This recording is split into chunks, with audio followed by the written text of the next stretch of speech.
Hello दोस्तों, स्वागत है आपका नए अपडेट में। दोस्तों, आज हम बात करने वाले हैं हाल ही में भारतीय विदेश मंत्री एस जयशंकर ने सोमवार को कहा है कि सीमा की स्थिति और भारत चीन को बीच आगे के संबंधों को तय करेगी। साथ ही उन्होंने जोर दिया कि संबंध पारस्परिक संवेदनशीलता, पारस्परिक सम्मान और पारस्परिक हित पर आधारित होंगे। चाहे पूर्वी लद्दाख में टकराव वाले कई बिंदुओं पर दोनों देशों में जारी सैन्य गतिरोध के बीच विदेश मंत्री की ये टिप्पणी आई है। दोस्तों, एशिया सोसाइटी पॉलिसी इंस्टीट्यूट की शुरुआत के अवसर पर एक समारोह को संबोधित करते हुए जयशंकर ने यही कहा दोस्तों कि एशिया का भविष्य काफ़ी हद तक इस बात पर निर्भर करता है कि निकट भविष्य में भारत और चीन के बीच संबंध कैसे विकसित होते हैं।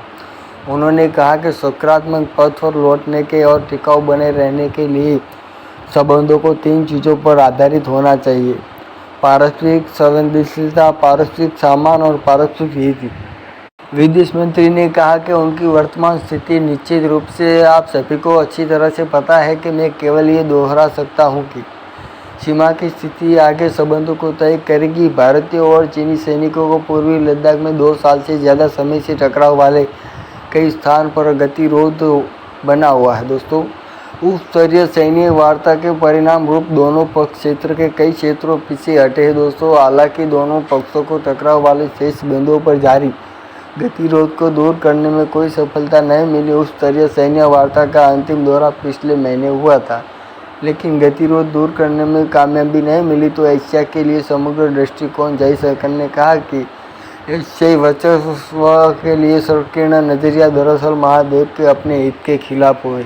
उन्होंने कहा कि निश्चित रूप से एशिया इतना ऊर्जावान हो और रत्नाकर है कि अन्य क्षेत्रों के खुले दरवाजे से लाभ उठाना चाहेंगे। ये स्पष्ट रूप से एक तरफा रास्ता नहीं है सकता। विदेश मंत्री चीन की नीतियों का परोक्ष रूप से हवाला देते हुए कहा उन्होंने कि ऐसा दृष्टिकोण वैश्वीकरण की भावना के खिलाफ भी है, चाहे वह संसाधन या बाजार या आपूर्ति श्रृंखला हो। दोस्तों, उन्होंने अब विभाजित नहीं किया जा सकता। जयशंकर ने ये भी कहा कि एशिया की संभावनाएं और चुनौतियों को आज काफ़ी हद तक हिंद प्रशांत क्षेत्र के विकास पर निर्भर है।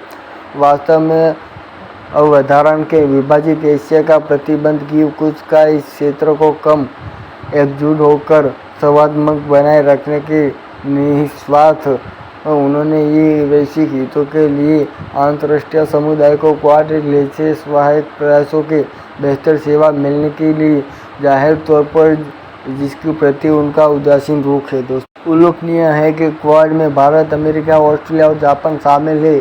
चीन और इस समूह को लगातार संदेह से नज़र के देखता दोस्तों संदेह करता अपने आप में, और कई बार तो इसके खिलाफ मुखर टिप्पणी भी कर चुका। दोस्तों, विदेश मंत्री ने कहा है कि एशिया में बुनियादी रणनीतिक सहमति में विकसित करना स्पष्ट रूप से कठिन कार्य है।